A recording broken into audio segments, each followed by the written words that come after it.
Welcome everybody. As my last video said, I'm starting a new podcast here. Um, this podcast is going to go over various topics and sometimes just topics that I might see in the comments or pop in my head. Um, going to have a segment called Cars for Millennials. Um, just going over general information about cars. Some people are afraid to talk to their dads, parents, whatever about the things they don't know about changing a tire or where the dipstick is for the transmission or oil. Um, I've thought about it for a long time and thought that would be something that um, if somebody just came out and said, hey, here's some information you didn't ask for, but so you know, FYI, it's not like we can't use YouTube and um, I guess find that information out, but be direct. Um, if you have a millennial kid or Gen Z kid, show them the video. Once I put it out, anyway. The more of these I do, the more I get to um, produce and get to do better videos. Right now, I did a little intro trailer and that sort of thing that took me forever, and now I can't figure out how to upload it with a video. So hopefully, if you end up seeing it, hey, I figured it out. I'm gonna input some history into this stuff, just because I like history, California history, gold rush, um, U.S. history, that sort of stuff. If that bores you, just fast forward. Um, start with, um, I was watching a FDR history documentary type thing, and um, thought I'd discuss that a little bit. And the poor guy had polio. Followed in Uncle or his cousin Teddy's footsteps essentially to the T, um, minus the him uh, being able to take footsteps. I'm sorry that I'm laughing, but it just came to mind. Um, Beyond his unfortunate circumstances with polio, he had bought a research facility, a recovery facility, and that sort of thing, in kind of a poor town. Experienced some things while he was there, getting some recovery and then working with people on recovery. So he understood kind of how the poor were living. He had not really experienced those types of things before. Um, Once he gets into a position of governorship, um, the previous governor kind of thought if he didn't win the presidency that he would be able to play him as a puppet. That didn't work out.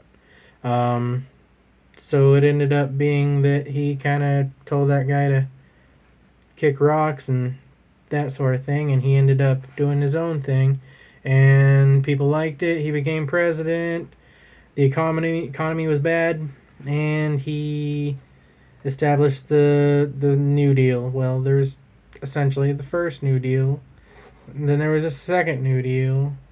Um, you'll see kind of essentially if you end up looking any of this up. I'm not going to go into everything, just kind of an overview of what I took from it all. Besides him um, being strong and going through the whole polio fiasco, he came up with the idea of moving away from the gold standard. That sucks, but that's the system we've got.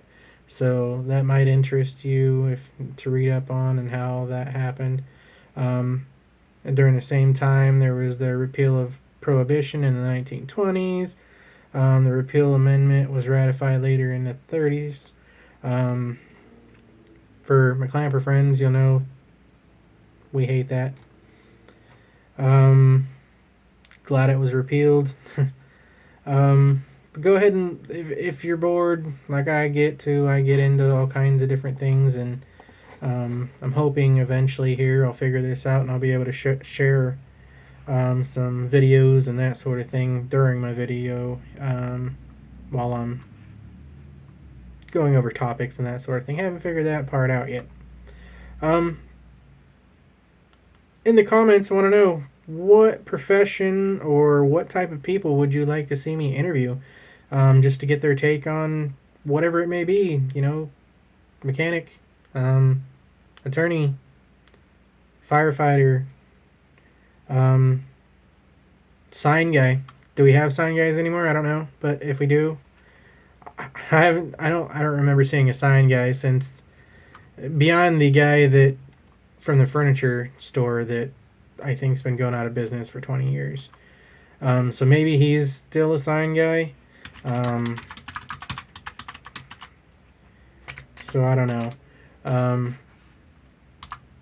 But let me know in the comments what you'd like to see.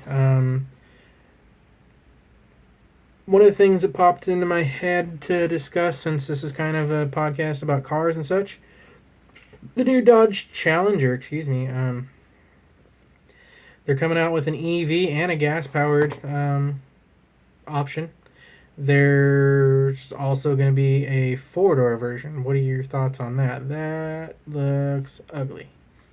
Might be practical for the dads that mom won't let you buy a cool car and you're still stuck in that minivan. That gives you a four-door option to take the kids to school. That's probably a plus. And then something that came to mind while I was just shooting, kind of looking for things to do, that sort of stuff earlier, I was thinking about what are other people's thoughts on electric fan versus mechanical on your old school cars, muscle cars, that sort of thing.